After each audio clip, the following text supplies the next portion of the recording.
Well, hello and welcome to this week's video. Today we've got a great guest with us, Fuji X photographer Bill Fortney. Bill, thank you for coming along for our little ride here. We're up in Maine at our photo tour. We've got a lot of great participants that are enjoying their workshop so far, or I should say their tour. So Bill, what I wanted to talk to you about was this great gear that I've been involved in for the past couple of years, and that's Fujifilm. I loved it too. I loved it myself. So how did you become involved with Fuji? Well, I was working for Nikon, and I had shoulder surgery because I couldn't handle the big full frame cameras and lenses anymore because of the healing shoulder.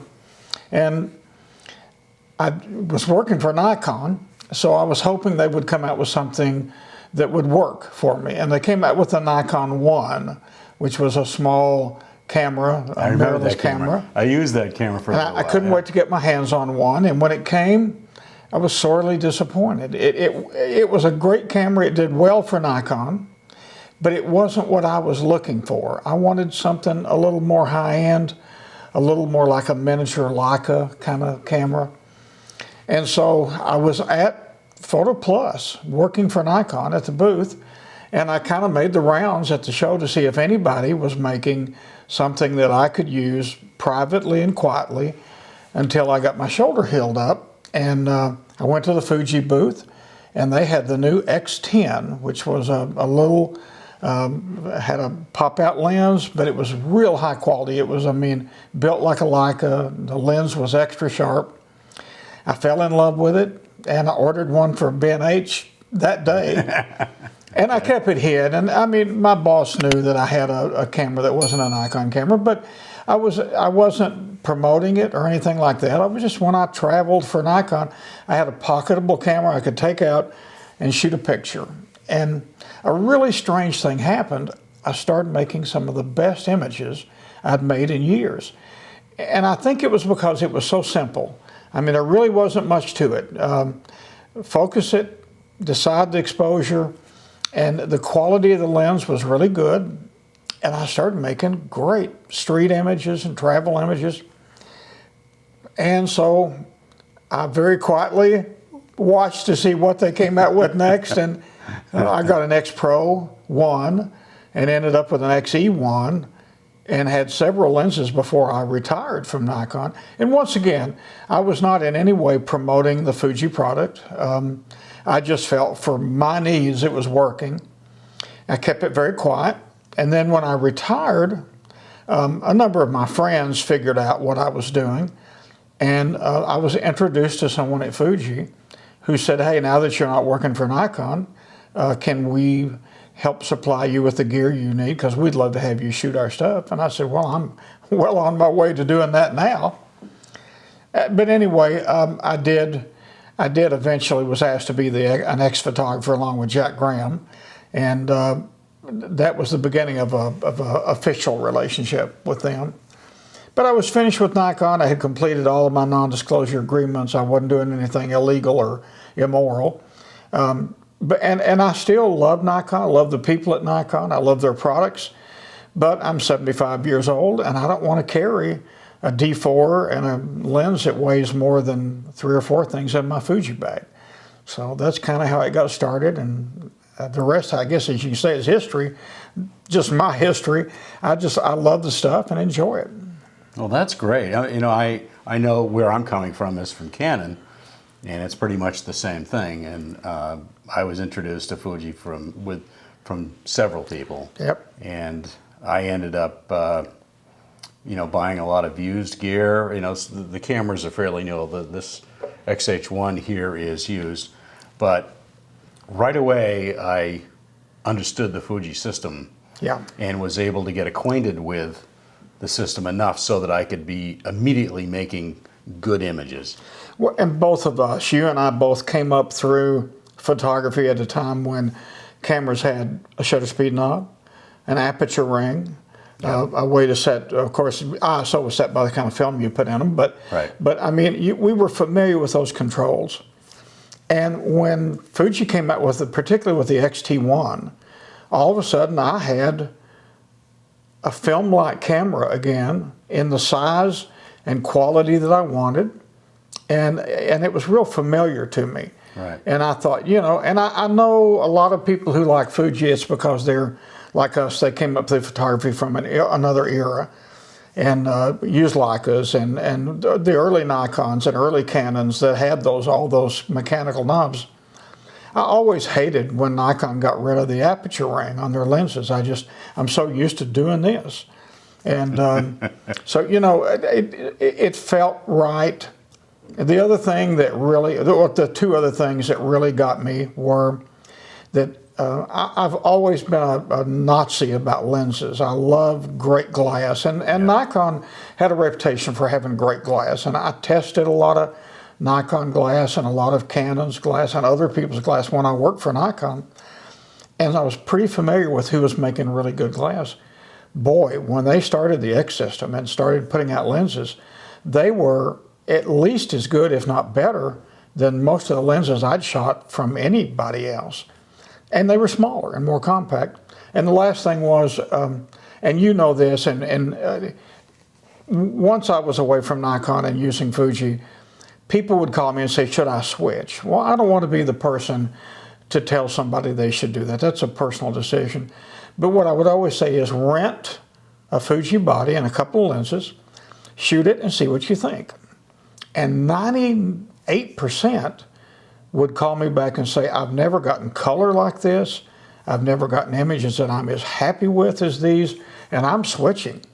So an awful lot of people switched from Nikon and from Canon and other brands. And I think they had the same experience you and I did. And I've been given credit for getting an awful lot of people switch, but all I did was introduce them to it and say, you try it and you decide for yourself. I kind of knew what they were going to do because I knew what happened to me and you and a lot of other people. But, and Fuji's a really interesting company in that I've met the president in the U.S. of Fuji, and he is, if you sit down to talk with him, he has a notepad, he asks you questions, and he writes your answers down. And lo and behold, some of the things that you say you think the camera should have in them show up, either as a firmware update or in a future camera. And that was appealing to me, that the company wanted to know what photographers wanted. I think that's very important with any product. If you're making a car or a vacuum cleaner, as long as the customer says, boy, it'd be great if it could do this, if they make it do that, that means they really want to sell it to you. That's a good point. This lens right here, the 7300, that's where that came from. I mean, I can remember getting a survey in my email box. Yep. And what lens would you like to see? And here's a list. Yeah. And I just marked off the ones I'd like to see. I'm not sure. I'm pretty sure that was one of my number one choices. Why don't we talk a little bit about your workshop experience? It goes way back. You've told me that you started back, in the 80s? Yeah, well, actually, I moved to Corbin, Kentucky, from Harlan County, Kentucky, in the late 70s. And when I got down there was a state park, Cumberland Falls State Park, and they had started a photo weekend. And I heard about it, and I went down and inquired as to, could I get involved, could I help? And the first year they did it, I think they had 18 people come to it. And I'm kind of a big promoter, and I got with them and I said, I can tell you how we can get a whole lot of people more to come to this. And the next year we had 220 people show up for this thing, which I think they probably wished they'd never asked me. But it turned into a big deal. Everybody enjoyed it. And there were a lot of people who worked very hard to make that. It wasn't just me, but I kind of gave them some guidance. And that formula for that weekend was what later I started the Great American Photography Weekends, and it was exactly the same format, but at national parks instead of in a state park. Sure. And I hired, because nobody would have, 200 people wouldn't have shown up in a hotel ballroom to see me. Nobody knew me. Right. But I hired John Shaw and Art Wolf and Galen Rao and David Munch and Jim Brandenburg, and just a bunch of really, at that time, they were the pick of the litter in nature photography. And they all had huge followings. So when we would go to Tucson or go to Denver or go wherever, we could easily get 200, 220 people in a big auditorium. And these things were real successful. And what was good for me personally was during this time, I was trying to become a good photographer. And to get to hang out with Galen Rao and John Shaw and these people, you just learn a lot. And not just listening to their lectures, but sitting around with them. And I paid them very well. I mean, we took a lot of money in. We spent a lot of money, but it was not only did everybody enjoy it, and it was popular, and we had like a 97% approval rating with our customers, but I got to meet and get to know on a personal basis all the people who were my heroes. Right. And after several years of doing that, I got to actually do some things with them, and I got to do a little teaching myself. And then over time, I'd gained the confidence to feel, I didn't feel I was John Shaw and Art Wolf and these guys, but I knew that I could teach, and I'd gotten to where I could shoot pretty well. And back then, if you were pretty good, you were better than almost everybody else. I mean, there just wasn't that many people who had really worked hard at doing it. Right. And so I kind of elevated myself into, I don't know if there were You put your 10,000 hours in? I know I did that. You know, if you had a pyramid, and at the very top of the pyramid are those people that are just undoubtedly the best of them, and those were the guys I hired. Right.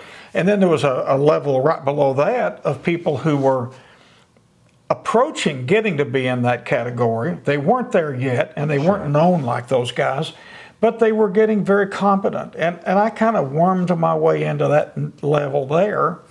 And then, of course, after a while, the big events with 200 people, we just couldn't sustain that. Plus, people started saying, I love it, but I want to come and do it with 12 people where I get a lot of help. And so we transitioned into smaller workshops. And some of those famous guys still worked with us and came and did the smaller stuff. Mm-hmm. And that made it even easier for us to learn from them and to teach alongside of them.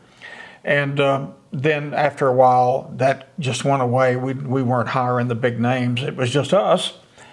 But then we were not big names. We were big enough names that people would say, hey, yeah, I saw Bill Fortney with Shaw, and I liked him. I'll go to his workshop. Right. And that's kind of, and I think that's kind of where I still am. I'm one of those guys that was associated with the best ones. But, it was fun. I learned a lot. It was a way to make a living. Certainly did well in that respect. But more than anything, if you want to get good, if you really want to get good, that's why I'm up here doing a workshop with you. You hang out with people that are really good, and you watch what they do, and you listen to what they teach, and you say, wow, I never thought about it that way. I've taught that my whole life, and that's a great way to approach it. And it's a process to just continue to give yourself more opportunity to get better and learn more. Right. And keep your head on straight. There's no such a thing as a famous photographer. I mean, there is within the photo community. Right. If Ansel Adams was living and he showed up at a photo workshop, everybody would know who he was. Yep. But if Ansel Adams went to the mall here in Kittery tonight and stood around, nobody would have any idea who he was. I think he was Santa Claus. Yeah, exactly. If he was living. Nice white beard. Yeah. but it's fun, and it's an honor to have just other photographers say, oh yeah, I know that guy. I've heard of him, or I saw him somewhere. Sure. And to try to conduct yourself in the way that your behavior and your conduct doesn't distract from this wonderful thing we get to be a part of. Right. That's a very important. I'm a Christian, my goal every day is to live as a follower of Christ, and to not do anything that people would say, well, he can shoot and everything, but he's a real bad guy, and I don't want to be that person. Right. But I've had a lot of fun doing it. Yeah. And I came up here because I saw your stuff on the internet, and I said, this guy, I love how he teaches. He relaxes me. He knows what he's talking about. He As long makes as I don't relax you enough so you fall asleep. no, that's no, good. no. But I mean, I watch some people that I'm nervous for them the whole time I watch them, and you're very comfortable in front of the camera. You're comfortable, but I mean, you've been doing this your whole career. You know what you're talking about. You're not thinking, Yeah. gee, I hope I'm telling this right. I mean, you know what I you're still come away from that going.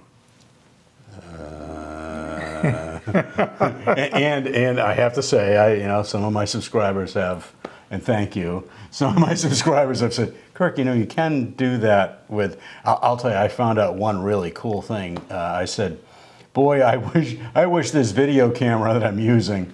That's an XT30 there. Yeah. I wish it was like the XT4 where you could set, and some guy, I can't remember his name. Sorry, I can't remember who you are. He said, well, you can put it on silent mode. And I said, I always wondered what the heck that was. So now all of my cameras have silent mode right at the top of the My menu so that I can put it right into, set it up to shoot video, and then it basically saves it. right. And you can go on the back and play with it, if you want to use it that way. With your finger on the window. in the You do back. it well, and you're entertaining, and I have to say this, and this is advice for anyone out there that's trying to teach. What attracted me to you as a teacher and now as a friend is you're a genuine guy. I mean, you're the real deal. You don't try to make yourself out to be something you're not, but you're confident enough in your skill that you can be who you are and be confident about it. And I would say that to all the young people that are trying to learn. Don't try to be an overnight sensation. Be yourself. Get the skills necessary to teach people well, and you'll be very appreciated because you just help people. Too many It's people. not about how many Instagram followers you have. Well, that's right. And I'm not knocking the young people. I know that that's unpopular. But, you can buy likes. I mean, there's websites. You can buy 1 million likes for so much dollars. What's the value of having likes if you can buy them? Yeah. I'd rather have someone who says, you know what, I saw that guy's video and it helped me. And I liked it. I kind of like the guy. I think he's okay. Of course, I'm not trying to make a lot of money doing this anymore, so I know there's a lot of people trying to bring themselves up. Sure. But still, I think being genuine is more important than being hot. Right. And there's a lot of people that are hot in the business now. But I want them to be genuine and be honest. And That's more important to me. yeah, me too. I want to sleep at night. Absolutely. And at my age, I sleep really well with the kind of days we put in. So, Well, this morning we were up at 4 o'clock in the morning, and tomorrow we're leaving at 4 o'clock in the morning to go to Portland at Light. So, Bill, thank you very much. I really appreciate hey, it. listen, I've enjoyed